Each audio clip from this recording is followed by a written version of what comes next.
अजितदादांनी कुठेही तक्रार करावी. मुस्लिम द्वेषी वक्तव्याविरोधात भाजपा हायकमांडकडे तक्रार करणाऱ्या अजितदादांना नितेश राणेंचं आव्हान. तर फडणवीसांकडून नितेश यांची पाठराखण.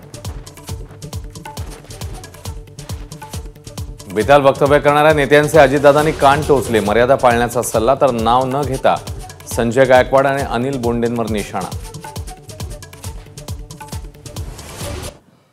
100% काँग्रेसचाच मुख्यमंत्री होईल. बाळासाहेब थोरातांकडून कार्यकर्त्यांसमोर विश्वास व्यक्त. तर ठाकरे मुख्यमंत्री होणं ही तेव्हाची गरज होती. संजय राऊत यांचं सूचक वक्तव्य.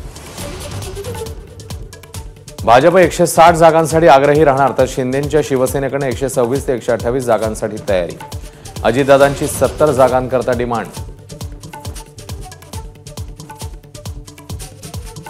लोकसभेतनं धडा घेत भाजपची विधानसभेसाठी रणनीती.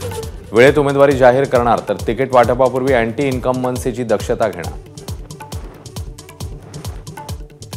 मंत्रिपदासाठी सूट शिवून तयार असणाऱ्या भरत गोगावलेंची महामंडळावर बोळवण. एसटी महामंडळाच्या अध्यक्षपदाची चर्चा. आदित्य ठाकरे यांच्याकडून खिल्ली. मनसेच्या वरळी विजनचं आदित्य ठाकरेंना निमंत्रण देणार. मनसेचे संदीप देशपांडेंची माहिती. काका पुतण्यामधल्या राजकारणाची मुंबईभर चर्चा. राज्यामध्ये तिसरी आघाडी परिवर्तन महाशक्तीची घोषणा. बच्चू कडू, राजू शेट्टी, संभाजीराजे छत्रपतींची तिसरी आघाडी. 26 सप्टेंबरला संभाजीनगरला परिवर्तन महाशक्तीचा मेळावा.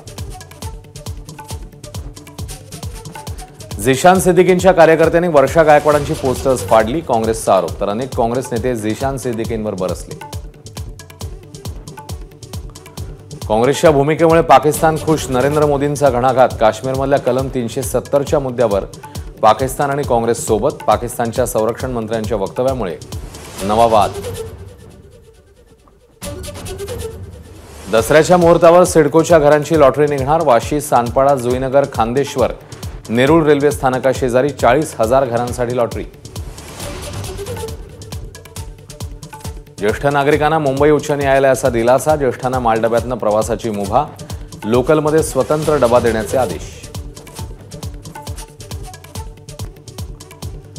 भंडाऱ्यातल्या एसटी ट्रान्सपोर्ट बँकेच्या सभेमध्ये राडा. सदावर्तेंनी बँकेतील पैसे घरी नेल्याचा विरोधकांचा आरोप. तर विरोधकांच्या हातून बँक गेल्यानं आरोप सुरू असल्याचा सत्ताधाऱ्यांचा दावा.